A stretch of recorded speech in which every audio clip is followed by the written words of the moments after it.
You ever have one of those moments where your entire world just shatters? Like 1 second you're standing on solid ground, everything makes sense, and the next, the floor drops out from under you, and you're just free falling into a black hole of confusion and pain. That's what it felt like the night I found out. It started, like most good stories, with a dream. Not a literal dream, but that feeling, you know? The one where everything is just perfect. Her name was Olivia. I met her at a friend's barbecue, a casual thing, backyard lights strung up, bad pop music playing. She was laughing at something someone said, head tilted back, and the string lights caught her hair just right, making it look like a halo. Cliché, I know, but that's how it felt. Like she was glowing. We talked for hours that night, sitting on an old picnic blanket, ignoring the party around us. It was easy, effortless. We talked about everything. Our messed up families, our ridiculous dreams, the kind of pizza we'd eat if we could only pick one for the rest of our lives. She said pineapple. I almost walked away, but her smile stopped me. By the end of the night, my stomach was doing backflips, and I knew, deep down, this was different. This was it. Our relationship wasn't a whirlwind romance. It was more like a slow, steady tide, pulling us deeper and deeper into each other's lives. We built something brick by brick, moment by moment. We had our spots. The little coffee shop with the mismatched chairs where we'd spend hours on rainy Saturdays. The hiking trail where we'd race to the top, breathless and laughing. The quiet corner of my couch where we'd just exist, tangled up, watching bad movies. Olivia was everything I never knew I needed. She was fiercely independent, but also incredibly soft. She'd challenge me on my stupid ideas, but then she'd be the first one to hold my hand when I doubted myself. She remembered the little things, how I liked my coffee, the exact moment I'd get hungry after a long day, the way I'd hum when I was deep in thought. And I did the same for her. I learned her tells, her quiet moods, the way her eyes would crinkle when she was genuinely amused. We talked about the future, not in a vague, someday kind of way, but with real plans. We'd scroll through Zillow, pointing out houses we liked, laughing about how many dogs we'd eventually get. She wanted a golden retriever. I was leaning toward the grumpy bulldog. We even picked out names for our hypothetical kids, ridiculous ones mostly, just to make each other laugh. It felt real. It felt tangible. It felt like forever. I remember one night, it was late, probably 2 a.m. We were lying in my bed, the city lights painting faint stripes across the ceiling.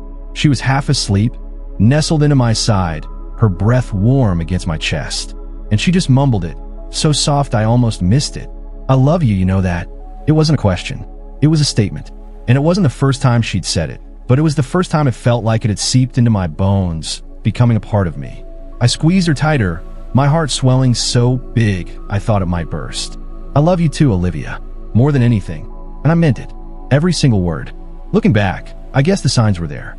Like faint whispers in a crowded room. Easy to ignore if you're not really listening. Her phone, for example, it was always face down. If it rang, she'd snatch it up, glance at it, and then either silence it or excuse herself to another room. I just figured she was private, or maybe didn't want work calls interrupting our time. Harmless, right? Then there were the girls' nights. They started out normal enough, once a month, maybe, but then they got more frequent, sometimes twice a week. She'd come back late, smelling faintly of something I couldn't quite place. Not just her usual perfume, something else, something sharper. And she'd be a little distant, like her mind was still somewhere else. I'd ask her about it. How was it? What did you guys do? And she'd give vague answers. Oh, just chatted, watch a movie. Never any details, never any funny stories like she used to share. I chalk it up to her being tired, or maybe just not wanting to bore me with girl talk. There was this one time, we were at my place just chilling. Her phone buzzed, and she picked it up, but instead of just looking at it, she kind of flinched. And then she smiled, a really quick, almost imperceptible smile, before she put it back down, face down again. I asked, who was that? She said, oh, just my sister, asking about something. But her sister usually called. She didn't text that late. And the smile, it didn't feel like a sister smile. It felt different. I pushed it aside. My gut gave a little twist, but I told myself I was being paranoid. She loved me. She said it. Another thing, she started getting really particular about her schedule. Like if I suggested a spontaneous dinner, she'd often have plans. Always vague plans. Oh, I already told Emily I'd help her with something. Or I have to run some errands. And if I offered to come along, she'd always find a reason why I couldn't. It's boring, or it'll take too long. My friends, bless their oblivious hearts, sometimes made jokes. Olivia's always busy, man. You sure she's not secretly a superhero? I'd laugh it off, but a tiny seed of doubt, no bigger than a mustard seed, had been planted. The night it all blew up, it was a Tuesday. Just a regular Tuesday. We'd had a fight the day before, a stupid one, about something trivial, like who left the dishes in the sink. We'd made up, of course, but there was still a slight tension in the air. She said she was going to her friend Jessica's place for a movie night. Nothing unusual. I told her to have fun, kissed her goodbye, and settled in for a night of video games. Around midnight, I couldn't sleep. The argument from yesterday was still nagging at me, and I just wanted to hear her voice, tell her I loved her again, make sure everything was truly okay. I picked up my phone, scrolled to her contact, and hit call. It rang once, twice, then went to voicemail. Okay, she's probably asleep, I thought. But then my phone buzzed with an incoming FaceTime call. It wasn't Olivia. It was Jessica. My heart did a weird little flip. Why was Jessica calling me from Olivia's phone? I answered confused. Jessica's face filled the screen, looking panicked. Oh my God, thank God you picked up. I found Olivia's phone here. She left it in my place earlier, but she's not here. She said she was going to— Oh, wait. Jessica's eyes darted past the camera, and I heard a muffled voice in the background. Who is that? Jessica whispered, covering the mic. Then her eyes widened. Oh no. Oh my God. My blood ran cold. Jessica? What is it? What's going on? Jessica's face was pale. She slowly, almost reluctantly, turned the camera. And that's when I saw it. The room was dimly lit, a bedside lamp casting a warm glow. It wasn't Jessica's apartment. It was a bedroom I didn't recognize. And there in the bed, tangled in white sheets, was Olivia. She was asleep, her hair fanned out on the pillow. And next to her, his arm draped over her, was a man. A man I knew. Daniel. My old college roommate. The one who lived 3 states away. And just as Jessica's hand fumbled with the phone, trying to end the call, Olivia stirred. She shifted, snuggled deeper into Daniel's side. And then, in that soft, sleepy voice I knew so well, the one that used to melt my heart, she mumbled clear as day, I love you too, Daniel. The screen went black. The world didn't just shatter, it imploded.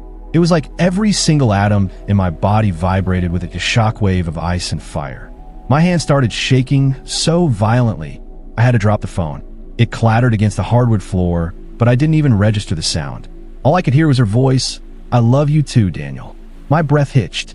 My chest tightened like a vice grip, squeezing the air out of my lungs. I tried to stand, but my legs felt like jelly. I stumbled, collapsing onto the couch, my head spinning. Daniel, my old roommate. The guy I'd introduced her to at a party months ago. He'd seemed so friendly, so harmless. Just a casual acquaintance.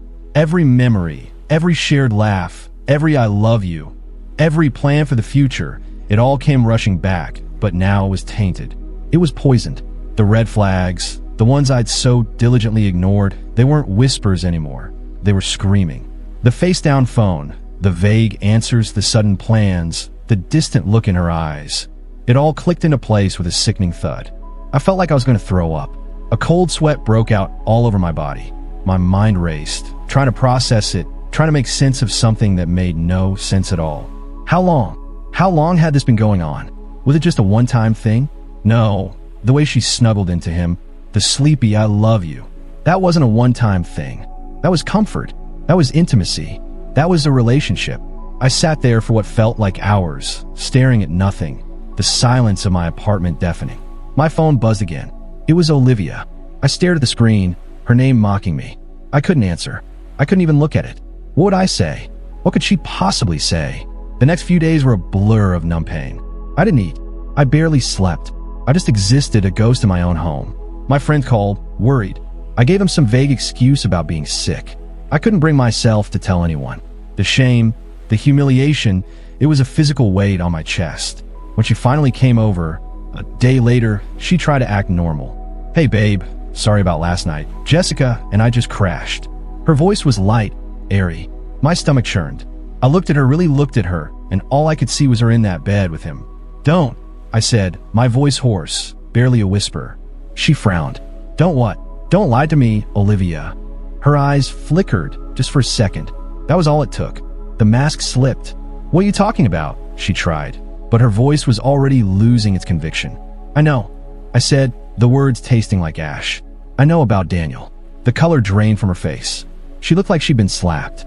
Silence hung heavy in the air, thick and suffocating. She didn't deny it. She just stood there, her shoulders slumping, her gaze fixed on the floor. How long? I finally managed to ask, my voice cracking. She mumbled something too low to hear. How long, Olivia? I yelled, the pain finally breaking through the numbness. She looked up, tears welling in her eyes. A few months, she whispered. It just happened. It just happened. I laughed, a hollow, bitter sound. We were talking about houses, Olivia. We were talking about kids. What just happened was you lied to me every single day while you were building a life with someone else.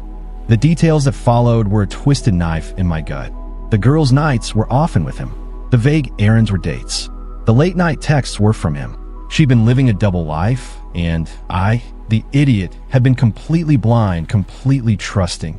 She tried to apologize, to explain, to say she was confused, but her words just bounced off the wall of my pain.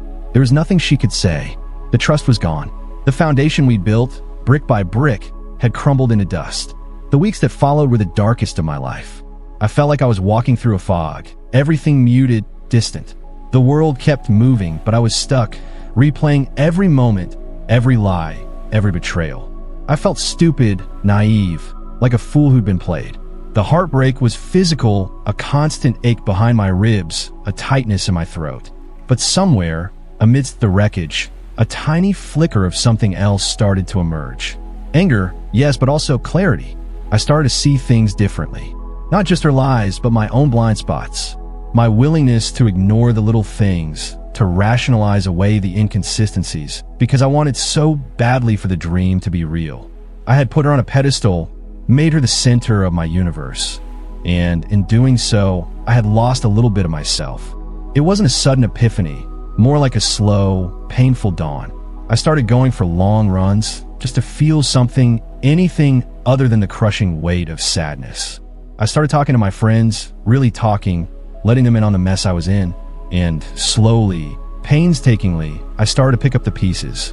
I realized that her actions, while devastating, weren't a reflection of my worth. They were a reflection of her choices, her struggles, her inability to be honest.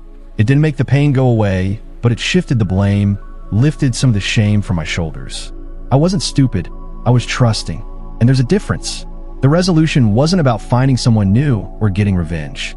It was about finding myself again. It was about understanding that even when someone you love shatters your world, you still have the power to rebuild it. Maybe not exactly the same way, maybe with a few cracks, but stronger, more resilient. I learned to trust my gut again, to listen to those quiet whispers of doubt instead of silencing them. I learned that love, real love, is built on truth. Even when the truth is messy and uncomfortable, it's still painful sometimes, the memory. Like a phantom limb, an ache for something that's no longer there. But it's not all-consuming anymore. It's a scar, a reminder of what I survived, of what I learned. And I'm still standing, stronger, wiser, and ready for a love that's built on solid ground, not on a dream that can shatter at any moment. If you've ever been through something like this, I'd love to hear your thoughts in the comments. And if this story hit you even a little bit, don't forget to like, subscribe, and turn on that bell.